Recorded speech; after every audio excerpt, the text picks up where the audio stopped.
Hey everyone, as you start coming on in, it is Nat-C Tuesday. Um, and it's Nick Paro and Lisa Joy bringing on our friend and first time guest with us on the Nat-C series, Tim Whitaker. Um, so welcome, Tim. Do you mind introducing yourself before I tell everyone my fun term that I have decided upon that I Oh hope no, not can another be? one. No, it's not a mean one. It's not a mean term. I'm not being mean this time. Um, I think it's an encompassing term. Okay. So Tim, welcome. It's good to see you again from last week. And do you mind introducing yourself for everyone?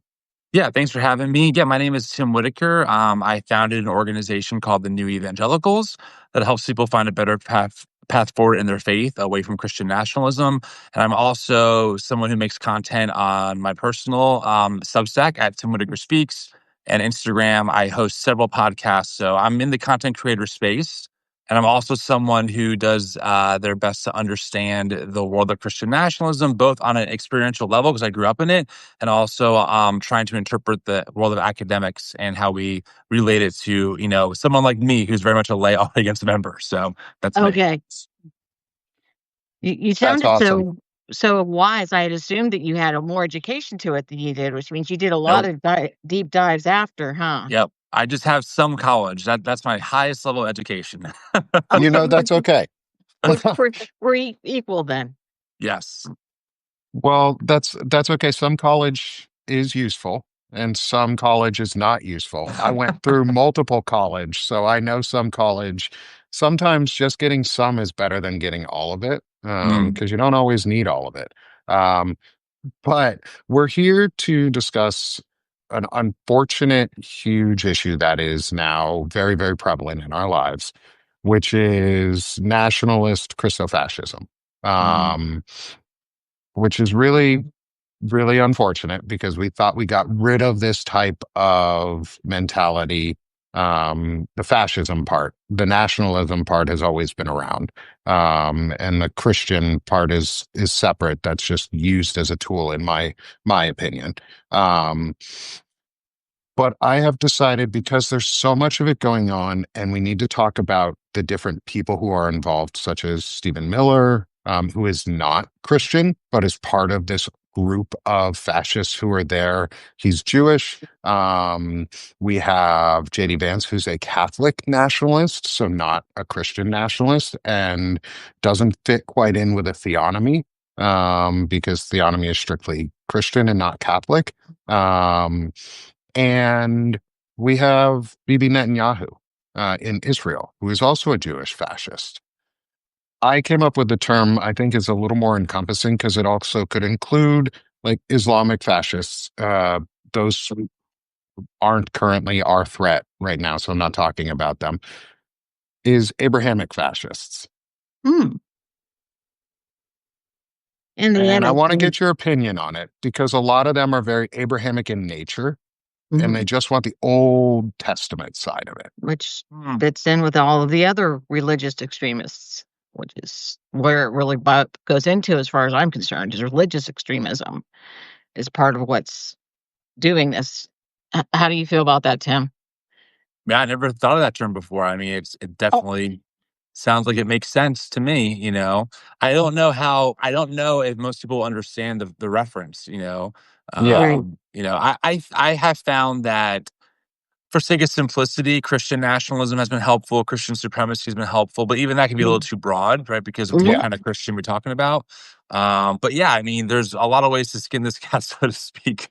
Yeah. you know? Yeah. Yeah.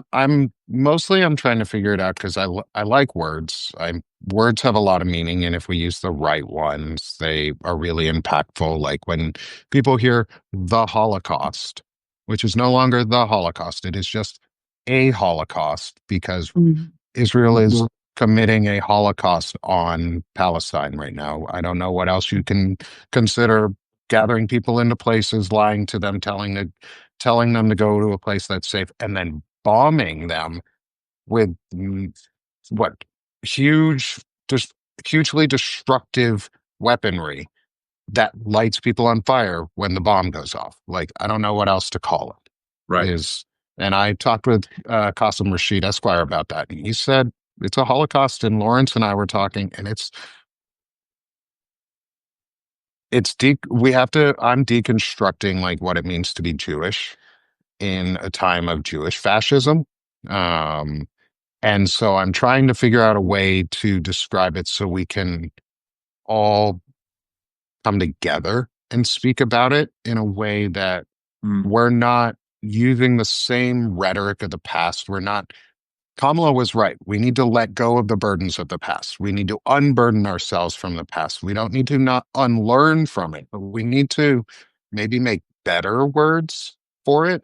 Um, and I think you're right that maybe Abrahamic is not the right word, because those of us who've studied it enough to understand what it is aren't the majority of folks. Um, but I think we're using the wrong words. So what do you think about that in terms of like describing Christian nationalism, approaching this actual current threat that we're under? Because it's no longer an artificial one, it's a current one. So I'd love to get your thoughts on that. Who? You, Tim. Oh, I'll go okay. for you Sorry. first. I'm just here to keep adding more questions. No, that's fine. Yeah, that's fine. Yeah, I mean, look, there's been a lot of scholarship done on the term Christian nationalism, and it is a big term because it encompasses a lot. It's like the term evangelical. That's a massive word that holds a lot of inside of it. One thing about the Christian nationalism, though, is that it does encompass like Zionism. So it's Yeah. kind of in that bubble, especially Yeah. evangelical Zionism. But I try and stay in my lane. Like when it comes to Jewish Zionism, that's not really my forte. I can just speak to the Christian side of kind of what has gotten us to this point, the prophetic and the inherently anti-Semitic view that many evangelicals have about the end times. The fact that well, Eschatology. once everything happens with Israel, then God will burn most of the Jewish people, or they'll repent and become Christian. Like Right. incredibly anti-Semitic. Exactly. Yeah.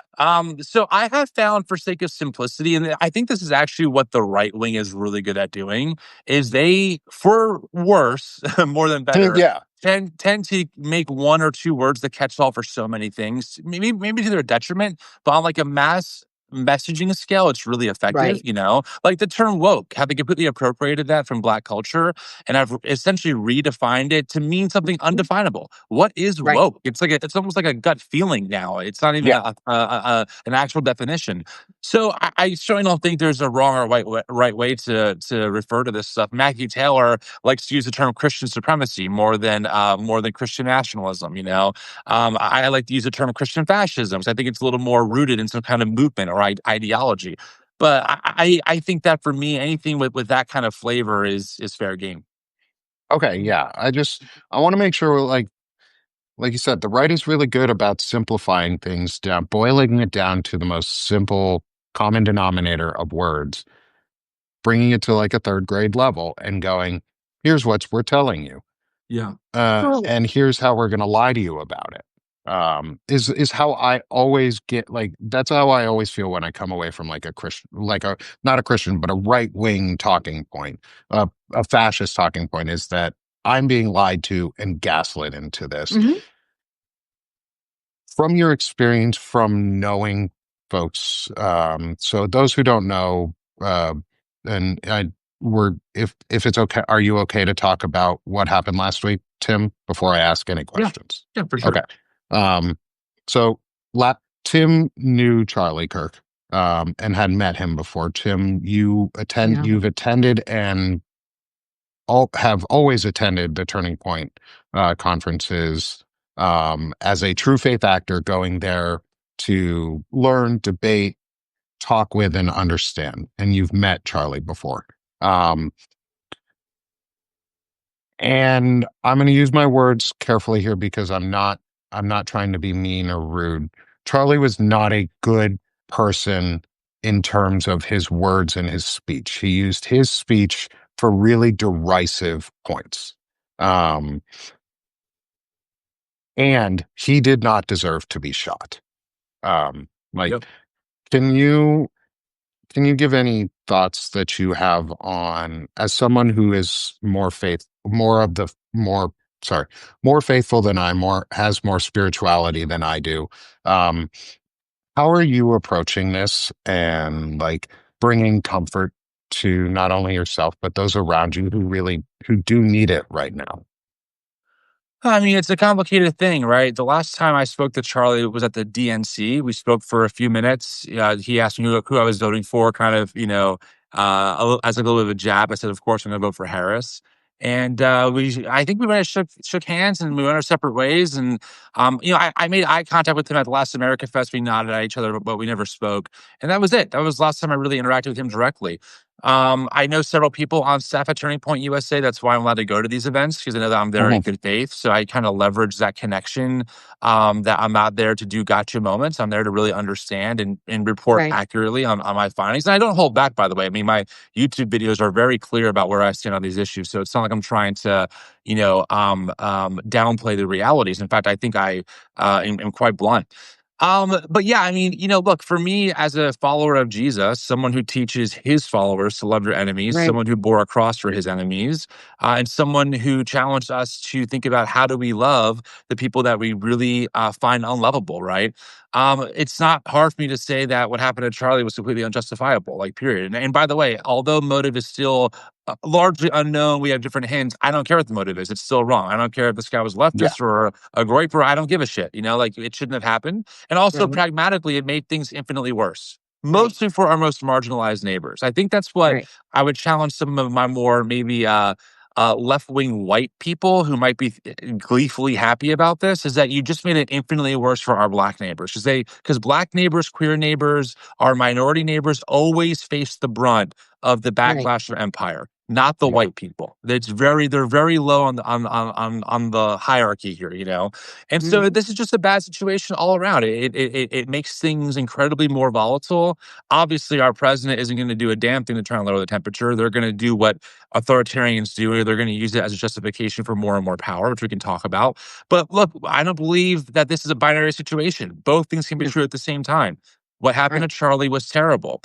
His Yeah. wife will be tucking in their kids without him for the rest of her life. That's horrific, right? I mean, I'm a parent. I'm assuming Yeah. you all are as well, and I don't wish that on anyone. And Mm. also, his legacy speaks for itself. His legacy was divisive. His legacy did not love, I think, the most vulnerable in society. His Mm. legacy really benefited his own privilege and power at the expense of the other. He was worth Right. $12 million, built a massive organization on the back of billionaire money, and convinced many white evangelicals and Christians that somehow he was a bold truth teller, when in reality, he just punched down most of the time and spread Yeah. things that really weren't fully true. He wasn't telling Right. the truth. And so I wrestled with that tension internally. I've had my own time to kind of mourn the feeling of what I saw and how he died, and also being honest about his legacy as well. Can I have a dumb Yeah. question in here? No Do you dumb believe questions. do you believe he actually believed everything he said? I Because do. one of the things that I kinda hold in my own thoughts here is, gee whiz, there were things I believed that I don't believe now. Like you said at one point you were anti-LGBTQ. Um, I I realized in my early 20s that I only looked at women, but I also knew that my religion said I could only marry a man, that I had to marry a man because patriarchy required that have a man tell me what to do. I mean, complementarianism doesn't tell you to stay single as a woman. It's not there at all. Women must find their male head and be under it. So I did the marriage thing and I was an obedient wife. But when I finally ended up with a man who really loved me, I realized I was lying to the poor guy. Hmm. And all of a sudden that seemed just as hypocritical as anything else to me. And so do you think he believed everything he spoke? Yes, because Yeah, that's what I was. I was gonna say, unlike in your situation where you had to repress part of yourself and lie, right? Mhm. Charlie is being honest about what he believes and making a lot of money and a lot of fame and a lot of power. And don't forget, Right. in the world of Christian nationalism, you look for success as a sign that God's approving of what you're Correct. doing. So I've be said that to very several people. right. So it'd be very easy for Charlie to look around and say, wow, I'm only 30, 31 years old. I built a huge organization. I have the president's number on speed dial. Clearly, God is blessing me for doing this work Right. this way. I'm all in. So I think absolutely he believed it for sure. I don't think it was a grift. Yeah. Which That's in that's unfortunate, I think. Makes it more unfortunate because he was sold a lie that he ended up believing the lie itself. And I mean, it's unfortunate, not it's unfortunate for people in general. Like I mean, it's a brainwashing technique to make them believe a lie. And it manipulates, unfortunately, most often the most vulnerable of us is who are the targets of that manipulation. Um, Yeah. and I find it no coincidence that groups like Turning Point do target young men in college, or That's college when you're age. developing your adult persona. Yeah, and it's really the first time you're free of your parents, where you've lived through their ideology and their teachings and their nurture and growth as a kid, but you're really on your own for the first time, and nobody gets to tell you not to do your worst inhibitions. Hmm. Um, and they're vulnerable, yeah, and they're fed a lie. Can you talk about, or do you think that feeds into the culture of why maybe they went to colleges, or why they were using colleges as a place to sort of recruit from? Yeah, I think for sure. I mean, I think that people know that, when you're at that age, you think you're not impressionable, but you actually really are, right? You think that Super that you have it all impressionable. figured out. And I say this as someone who was once that age, right? You think you Yeah, understand it exactly. all. And then you look back and you're like, yeah, I was kind of ignorant, and really I was really impressionable. Mhm. And I think that Charlie wanted to reach the youth. I mean, this is a very look, all groups do this, right? It's not Yeah, just a Christian thing. Youth is important. It's a formative time in your life that really shapes how you see the world. So I think that was definitely, I mean, look, the whole organization was based on that. The college Yeah, movement, Turning Point was based on the college movement. It wasn't based on right. anything else initially. So I think that was a huge point. I think that Charlie and the people who backed him believed that modern colleges were indoctrination centers of the left, Mhm. and that they had to go to campus and speak truth to power and and debate. Now I would argue that they were never really debating. Charlie just used certain debate tactics Correct. to not be a good faith actor. He always had a straw man or some kind of stat that was kind of have truth and have not, that he was Mhm. able to employ. It wasn't about going to learn, right, or going to It like was try and understand different right. perspectives. But again, It was rhetoric, not yeah, debate. exactly. Yeah, and also, I mean, it was also a lot of clip farming. Like Turning Point was Yeah. really good at grabbing the clips where Charlie owned some college kid Mhm. and making it go viral online, which I do think, I mean, even that idea, Charlie is 30, 31, he's debating 18-year-olds. For Yeah. Charlie as a professional does this, right? This is my issue with Ben Shapiro too. It's like, why don't you debate the professors? Like, you should go to college campuses and debate the professors on these topics that they're experts in if you want a real fair debate, right? Instead of debating the freshman year college student who has taken 4 weeks of sociology and thinks that he's somehow an expert on something. Mhm. Exactly. It was I meant think, for gotcha moments. It really yeah, was. yeah, it's that griftman. It's the grift idea of the right, or of just this cult, or of not even the right. Well, Well, yes, mostly the right, okay. but it's a grift idea. Is It everything's a grift to them? well, as was already pointed out, he could actually do it in good faith. Especially prosperity gospel, he decides he wants to go and encourage these children to go to a Christian worldview. And he starts this TPUSA and gets all these donors and gets all these people to encourage people to vote for principles that are against their own, you know, their own benefit. I mean, as far as I'm concerned, cri- conservatism allied with part of Christianity on purpose. And that's to make people vote against their own self-interest in the interest of greater society. Yeah, the term is called the conservative dilemma, and it's how do you convince a bunch of people to vote against their own economic interests, right? And Right? there's a whole world of thought behind that. You look at the 80s, even before that, the book Yeah. uh, Moral majority in '70s. yeah, yeah. There's a book by Kevin M. Cruz called, what's it called? It's really good on this, but I'm blanking on the name. But look up the name Kevin Cruz, and the book will come up. But yeah, I mean, look, Turning Point. Here's the interesting thing: Charlie was pretty libertarian initially. Yeah. Turning Point USA did not start out as some Christian nationalist like think That tank. didn't even do the Christian thing at first, did they? One nation under God. Um, what was that? One nation under God. Kevin Cruz. Yes, that's it. That's it. Thank you. Yeah, Charlie was more libertarian, didn't really talk about his faith. It wasn't until Rob McCoy, his pastor, and also COVID, I think, was a huge shift. That was when I think Charlie really got a little more like, oh yeah, I have to speak about my faith more. Oh, this COVID thing is shutting down the churches. That was a huge radicalization moment for a lot of these Christian nationalists. They really felt like they were under attack because their Right. mass gatherings were temporarily shut down during a pandemic. But that really is the beginning, in my opinion, of a huge shift for Charlie and for Turning Point USA as far as how they think about politics, how they talk about politics, etc. For Turning Point, and because I know you've been there and you've been in the room, Mhm. per se. Um, how did Turning Point fit into, or in how would Turning Point fit into the overall like Seven Mountain Mandate or Dominionism in general? Or is that separate from what Charlie was doing? No, I mean, Lance Wallnau, the architect of the Seven Mountain Mandate, had Mhm. a main stage speaking slot at last year's America Fest. I mean, he spoke there for their church night. So Turning Point has a couple of different wings to it. There's Turning Point USA, that's like the mothership. There's Mhm. Turning Point Academy. There's Turning Point Action, that's their 501(c)(4). Then there's Turning Point Faith.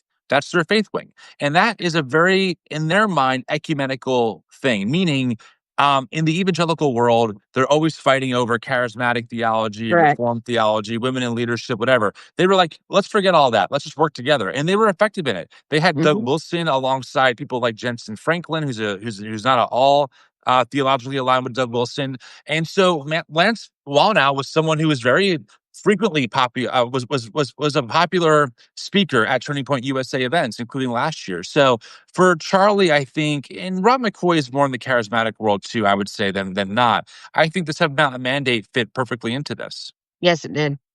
Okay. Yeah, and one of the mandates is education. Uh-huh. And so Exactly. this is a huge piece of it, is changing the educational system or convincing people that higher education is a left-wing crock or indoctrination center compared to not considering anything else indoctrination centers, like churches could be used as indoctrination centers or Bible studies or your midday or midweek groups, like any of those things where your kids are going to summer Bible camp. Any of that stuff could be turned into indoctrination.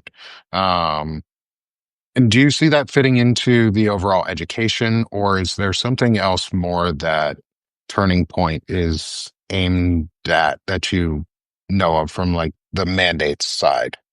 Well, I mean, Turning Point was look, the attack on public education goes way back. Mhm. One person is R.J. Rush Jr. He wrote a lot about this in the 60s and 70s about how, It did. the public school system was like a modern indoctrination setup for Marxism. So the war on education is a long, long tried and true playbook. It really takes off in the moral majority, the homeschool movement. Which, by the way, Mhm. the original homeschool pioneer was actually a Marxist who believes that public schools were too oppressive and that kids should be able to live and actually have experience. And then that kind of evolved and got co-opted by these evangelicals who believed that the Right. government was incredibly hostile to them as it was integrating the races. So if you actually look at Brown v. Board of Education being enacted, you will see a huge rise in Yep. in private schooling and in homeschooling. You will, and because they weren't policed the same way, you could have an all-white school. So the war on education is not a new thing, and Turning Point is just one No, it cog isn't. in the machine, working alongside folks like Doug Wilson and many others who, forming what's called a classical Christian education. But yeah, I mean, there's Betsy DeVos as another one. These folks want they want the Department of Education dismantled. That was something in Project 2025. It all Mhm. it all works together. Yes, it does. Yeah, it does. And Linda McMahon, who's currently sitting at top of the Department of Education and thinks that AI is A1, and doesn't know what she's doing other than dismantling it and all the protections to allow for Right. more homeschooling, more private schooling, Exactly. more public choice. Like we've been sold on this public choice option for Yep. schools and sending your kids to a different district. other than it being capitalized on, I want to phrase this in a way that isn't isn't actually, I want to phrase this in the correct way. Who do you think in all of this, because Charlie's gone and there's now a void where his voice was in Turning Point USA. We saw JD Vance appear on his podcast last night, which I think was wholly inappropriate for a vice president to Shocking. do, to Shocking. nationalize a private citizens podcast after they died, to inflame um, tensions and call for restricting free speech and constitutional rights against people on the left.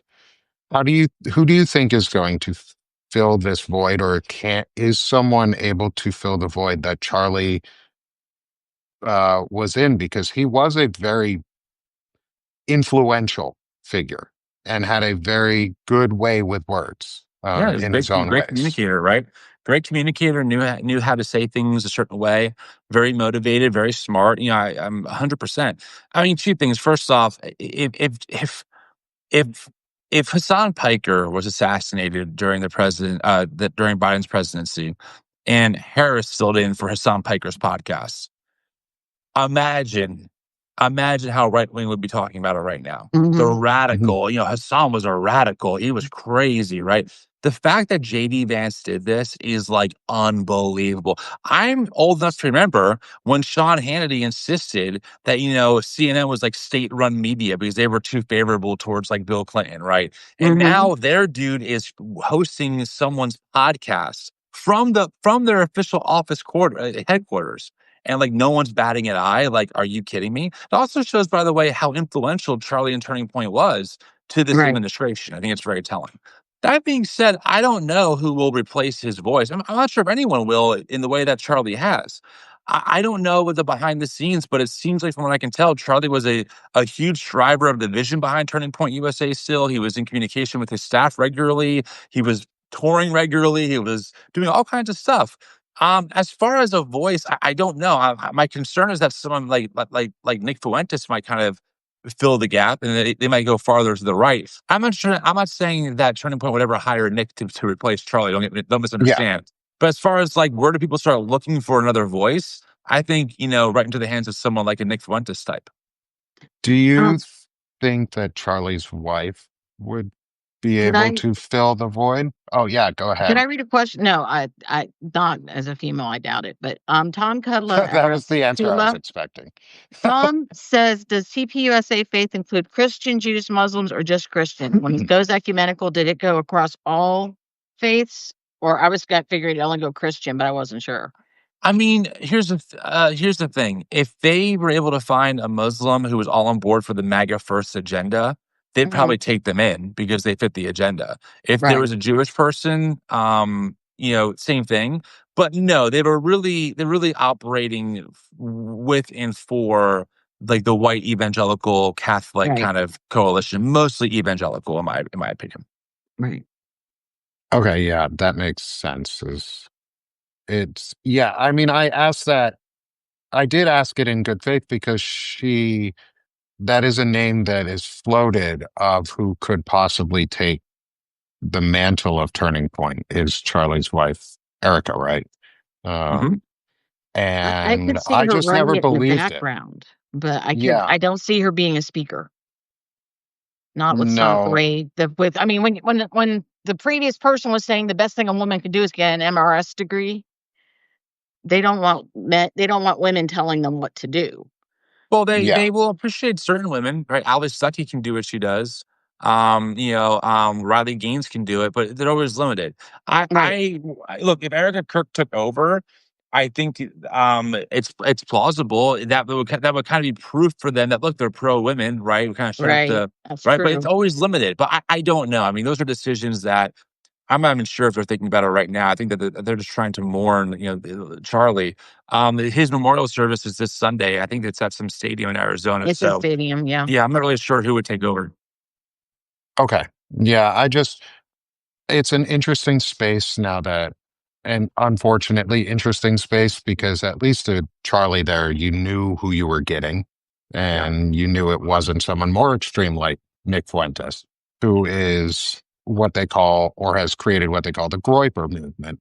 If you do not know what a Groyper is, I would I would absolutely familiarize yourself with the term. I'm putting it in. It is a far right neo-Nazi who is much more extreme ideologically on the fascistic sides than Charlie Kirk was. Charlie Yep. Kirk, I don't know if Charlie was really a fascist. I know Charlie was a Christian nationalist from what he, at least his words felt were Christian nationalistic. Right. I don't know if I don't know if he was a fascist. I'm not going to answer that question. That's not the question we need. But he wasn't fascist enough. No matter what his viewpoints were, Nick Fuentes and the Groyper movement are. They're Right. much more fascistic. They are true neo-Nazis and Nazis. Um, so I think your assessment, though, is I don't think Fuentes could take over Turning Point because he's not religious enough to do it. Well, well, he's quite Catholic, at least on the surface, but also he's been banned from Turning Point USA events for years. I mean, there's been a huge feud between, well, I should backtrack that. There's been a Groyper war launched on like the Charlie Kirks of the world. I mean, they used to send Groypers into the Q&A to ask questions to make him sound more and more extreme. It's kind of like a way to troll him. So Nick Fuentes has been banned from Turning Point USA events. I've known that for a long time. So certainly Turning Point as a whole is no fan of what Fuentes is doing, at least on the surface. And I do believe that, by the way, for many different reasons that I won't go into here. So I don't think he'll ever take over Turning Point or come within a mile of it, at least now. But it depends on who takes over. If anyone, Yeah. they might just run it as an organization with no super public CEO or executive director, and just have that person behind the scenes operating in the way that it was without someone like Charlie at the helm. Mm, That makes could sense. That makes sense. Almost capitalism more it that way. unnerving without a leader, Right. because then you don't actually know who's heading the direction. And if all the movements are in alignment, well, at least with alignment, you can trace where they might go. Exactly. But with decentralized little cells and networks, they become more unpredictable and chaotic, Exactly. which may be part of the point. So shifting a little bit away from Charlie Kirk and Turning Point, because you have just a wealth of knowledge in general around Christianity and things going on, but also in community building, and going against some of the things that Amazing. are going on. Um, and can you talk about some of the things that you are doing for community to help rebuild and shore up the community around you? Digitally or in person?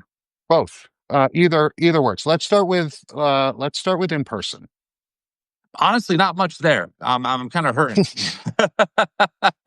It's we did we. I mean, I have some great friends around me, but they're not really tapped into this work the way that I am, so we don't really talk about it.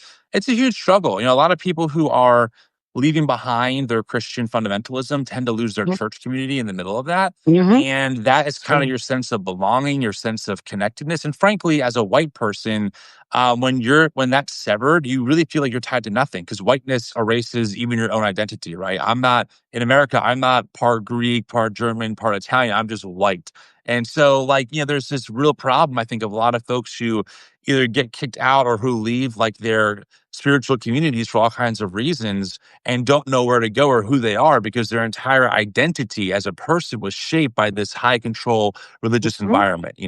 Right? So on the and that look that goes for me too. As I'm still a human being on this side of the screen, I still have those desires. I lost my church, and we haven't really found another one that I've felt at home yet. Luckily, like Mhm. I said, we have some friends that are outside of that we're able to see and we feel connected. But that's what we do there. And as far as digital, it's tricky because look, the internet can be difficult, and I think we know, especially in progressive spaces, sometimes infighting's a real thing. Oh, Someone yeah. says the wrong thing the wrong way, and suddenly they're problematic, they're harmful, they're terrible. And in some ways, I really get that, and certainly, I'm not condemning or condoning any kind of truly abusive behavior. But sometimes I feel like we could be a little bit on edge, or like anything, like you sneeze the wrong way, and oh my god, how could you, right? That being said, the organization that I founded, the New Evangelicals, we have our own app and our own community space called TNE Connect that is totally separate from the meta reach Mm-hmm. and from the algorithms of Instagram and TikTok. It's our own space completely. It's totally Right. free to join. We offer all kinds of resources. We offer things like Theology 101, which is usually led by an actual biblical scholar on how do we approach the Bible, active evangelicalism, what actually is the Bible, how do we address certain key issues? We do a book club. It has its own social media feed. People can chime in there. We have regional chats. So that's kind of what we've been doing to kind of build some sense of belonging digitally for people who really feel like they are homeless. Frankly, I love that. I love the Yeah. the idea of digital bastions right now. Um, because it can be really scary too. yeah, And especially in times when the government is considering clamping down on and eliminating your First Amendment right to speak, or push back against the regime, or you then have the threat of being shot if your views are either not in alignment ideologically far enough, or you're just not in the group at all. It appears we're closing in on a point where people are shooting each other very openly and often. And we already at a point, but we're closing much more rapidly into a real, like, cannot come back from point of that is is hate is on the rise, and we need to find our communities where we can. um and so I think it's awesome that you're doing that for digital communities to help rebuild, and find spaces for people, because especially even for folks like me is so let me ask this then, as someone who's non-religious, I would be considered agnostic, atheist agnostic at most. Like, I truly don't care. Like, I if there is a God, cool, I have some questions. If there isn't a God, what's it going to matter to me? I'm dead. Like, it's like I'm dust to dust. I'm done. So is there a space in the community that you're building in the new evangelicals for folks like me who want to learn but don't want to feel evangelized to? I know that's sort of a contradiction when you say evangelical and evangelizing, but I don't want to be like gaslit, evangelized about religion and what it could mean. What are you doing in your community to help sort of maybe push back against those things and invite folks like me in? yeah. Well, it's really about shared values over shared beliefs. That's what it comes down to. I have plenty of good friends. Andrew Seidel over at Americans United, for example, is an atheist. We talk all the time, and we're united over our shared beliefs, of human flourishing and the love of neighbor. Even though we have vastly different ways of getting there, and I tell him often I'm praying for his true salvation one day. We joke about that. But when it comes to our space, it's the same thing. Like we don't really tolerate actual proselytizing. Like we don't want Mm-hmm. people, especially Christians, trying to convert other people, especially digitally. Like, what a waste of time and energy. It's not really about that. Being more progressive in my faith and kind of more open. I kind of lost the gotta save souls from hell shtick that evangelicalism convinces you of. I don't think ultimately it's even biblical, dare I use that phrase, or even like a healthy representation of a true Christian ethic or way of being. So, yeah, you would absolutely be welcome in our group. Obviously, a lot of people are evangelical. You might not get all the references or the culture that people come from, but you're more than welcome to join. Our Theology 101 or our book club. We're going through Catherine Stewart's new book, Money, God and Lies, or Lies, God and Money, whatever it's called. It's all about all the deep pockets that fund this stuff, right? Absolutely. So people of non-faith are totally welcome as long as they can make room as well. But we do have some rules. For example, we're fully affirming and inclusive. So if someone comes in there and is like, homosexuality is sinful, and it ain't gonna fly. Yeah, So we obviously have rules and we have that kind of those kinds of boundaries. But yes, truly anyone can join. awesome. I love that. I love that you're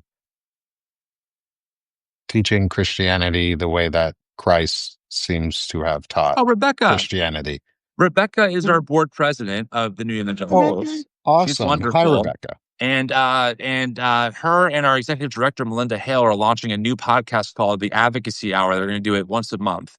Oh, And great. yeah, Rebecca made a great point. A lot of people inside the group or who are part of our community are agnostic, or they're still wrestling through their faith. They're not sure what they believe. Yeah. They could be full atheists. They might not be. And again, we have a secret group for all those people that we pray over without them knowing, but I'm just but we have a lot of fun. And I will tell you this too.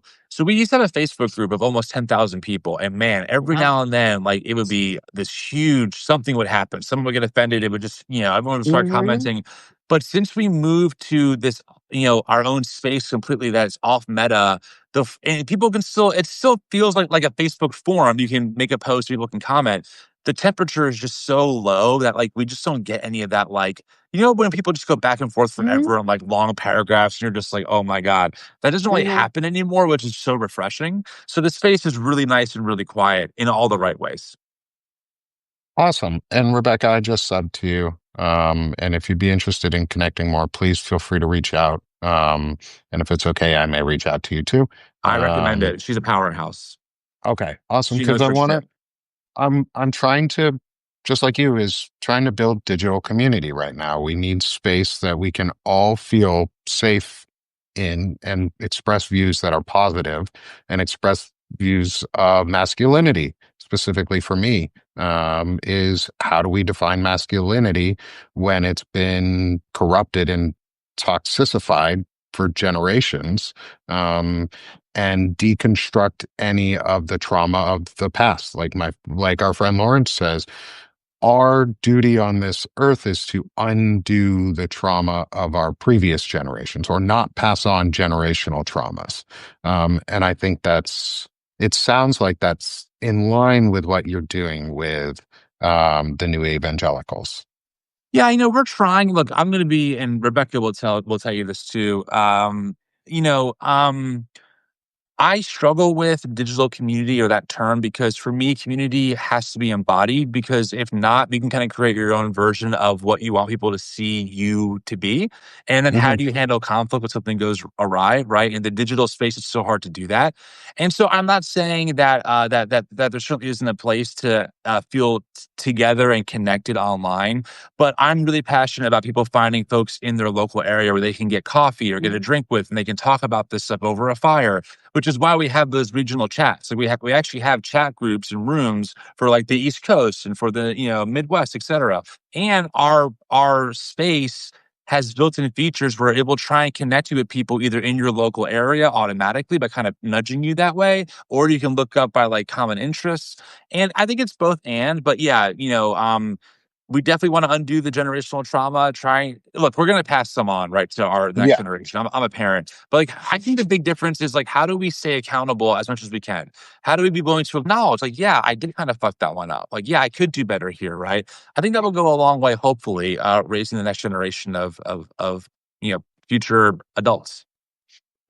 Yeah. Yeah. No, and I want to make sure I qualify too, is like I don't think we can undo all traumas that are passed on. And I don't think traumas are passed on either purposefully in a lot of times. Is Yeah. a lot of traumas are accidental, that we pass on from parenting, from non-experience, from just life. And I like the idea though that you're trying to help show that it can be undone in ways, and like, but not holding yourself accountable if you can't undo all of it. Right. Yeah. The whole leaving space for grace and forgiveness for yourself for not being able to complete, say, a mission that you set yourself on to undo. And Yes. it's the Yes. act that you were doing that mission is the journey, at least in my opinion. And I think that's for me why for me, that's why I'm agnostic, is it's the journey itself that matters. It's not the I only live once. It's I live every day. You live every day that you're awake, you live every day that you're alive, and you have to do it. I have to think like that because I've been on the verge of I've been suicidal before. Like it's you have to live like every day is worth living. Um and I'm glad we brought you on for this discussion today, and I'm glad we got to this part of it, about building community. I want to invite both of you to come on Friday for a show. Maybe not join in the video itself for the full time, but I maybe we got some seats. Is 11 11:30 a.m. Eastern time. No, sorry, 12:30 p.m. Eastern, noon 30 Eastern time, every Friday. Banner and Backbone has started hosting the Anti-Fascist Book Club. It's a virtual anti-fascist book club set up, organized by veterans fighting fascism, through Chris Goldsmith's work. And it's a set of books and articles that he has put together to help discuss and learn about in real time and fight back against fascism and go on the offense, not attack, but go on the offense. And that's one of the big things he talks about is obviously peaceful, patriotic. Offense is very different. Says we don't have to be defensive. We can take the offense against fascism. And I want to invite both of you guys to join us, to be a part of that. I think you'd both enjoy it a lot, but also you'd get a lot of, I think we're trying to work on building community out of it, both virtual and in person. Is Melissa Corrigan has started, which Tim, you met with when you met her last week. She is doing two anti-fascist book clubs in person in her area. And one of the things she's learning how to do is how to communicate safely in the time of fascism. And I think that's a lesson maybe we could all bring back to our communities. And so, but also looking for local community and how you can make some is the encouraged idea is go to your library, is meet your librarian, because they're probably the biggest anti-fascist you know, and you don't even know it. And learn how to run your own anti-fascist book club each week and build a community there too. I know you said you didn't have a church locally yourself. Is this something that you think, this type of thing where you're learning about how to protect your communities or shore up your faith systems without intermingling them with government systems? Because I would be in the impression that you believe there is a separation of church and state.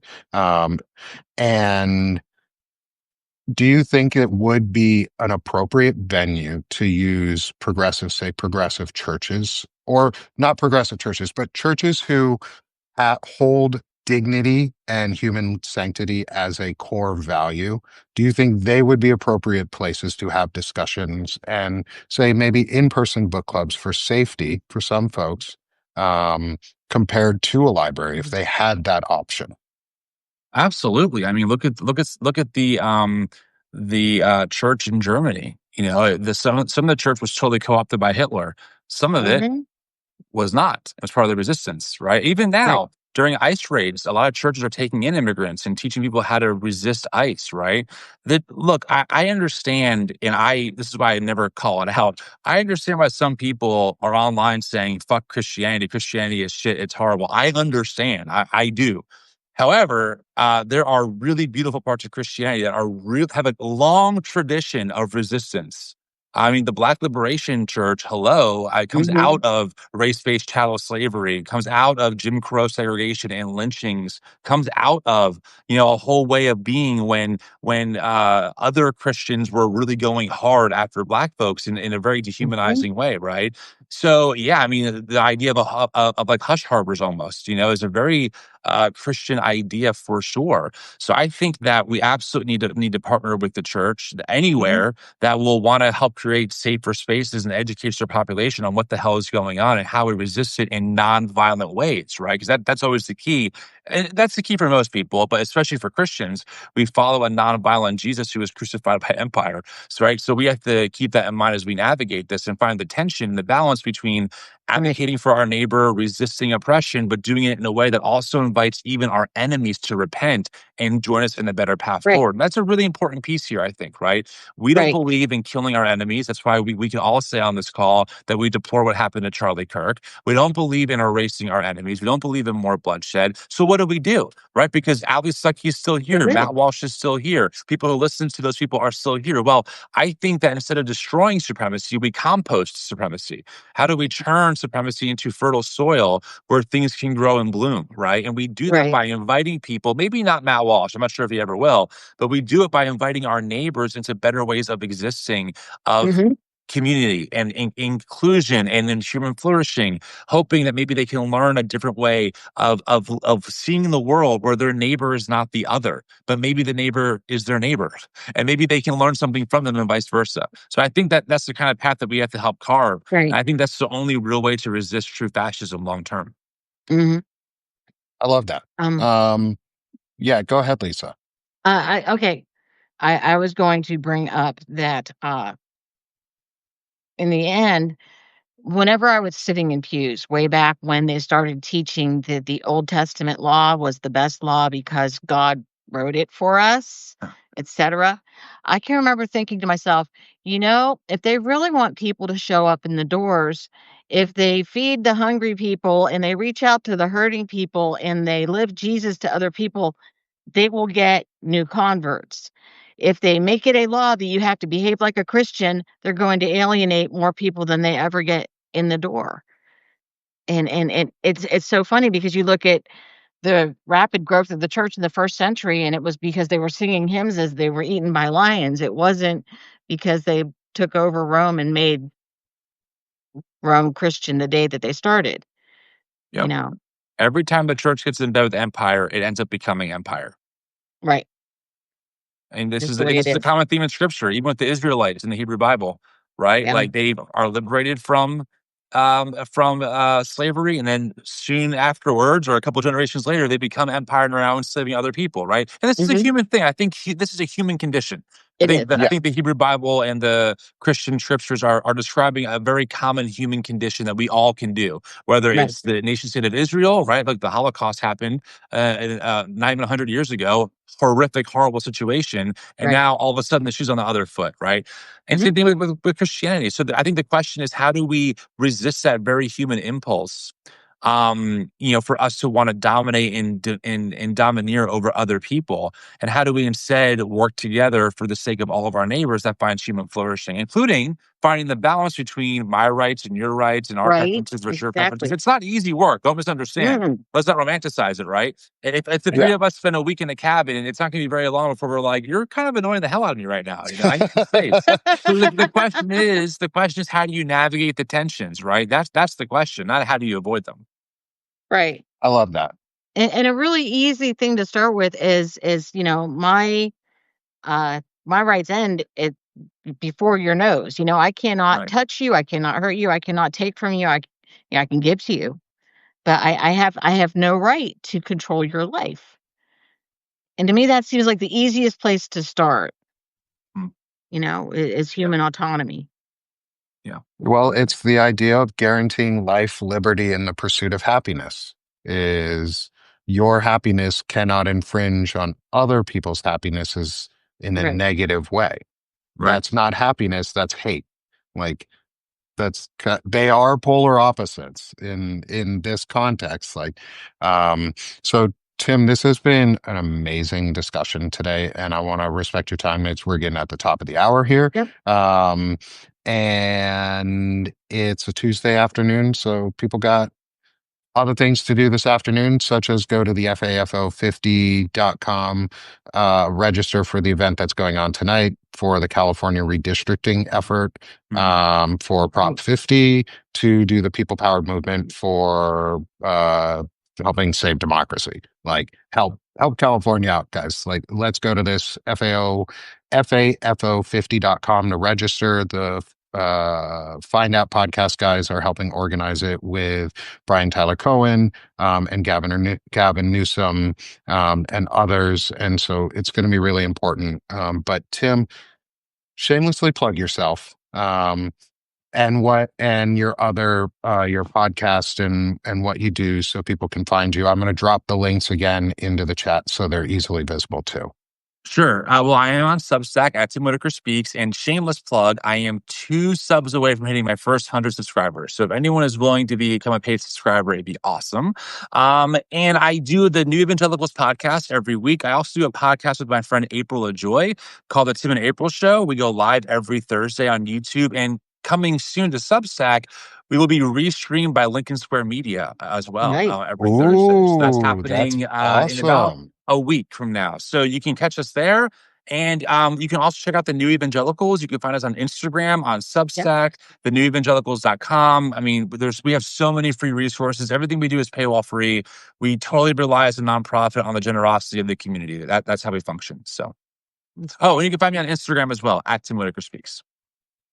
That is awesome. Tim, I'm so excited, and congratulations on working with Lincoln Square. That's awesome. They Yeah. are fantastic. Yeah. I interviewed Evan Fields earlier today. Super nice guy, great network, great group of people. Highly recommend following them as well. And shameless plug for both Lisa and I as well is please come subscribe if you haven't already to both of our networks. Become paid subscribers for all of us. Become a paid subscriber for Tim. Get him over that 100 mark. Get him that Oh, check yeah. mark, that bestseller check mark, because it really does Those are nice help. to have. It boosts him in the algorithm. It makes his profile easier to find. It makes his stuff more visible. And the stuff that he's writing and doing is really important. It And is. he's putting out really good, meaningful content that we can all benefit from.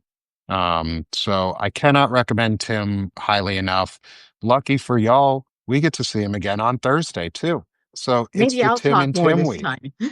Yeah, I'll sit back and just and this will be the Lisa and Tim one, and I'll just hang around and ask probing questions. Okay, Love it. that's great. So thank you, everyone. Thank you, I everyone. appreciate you all, almost 200 of you being here in the chat today. Very Thank cool. you. Thank you so much. And I See you on cannot wait to Thursday. see you both on Thursday again. See ya. Have a great Thanks day. so much, guys. Bye-bye.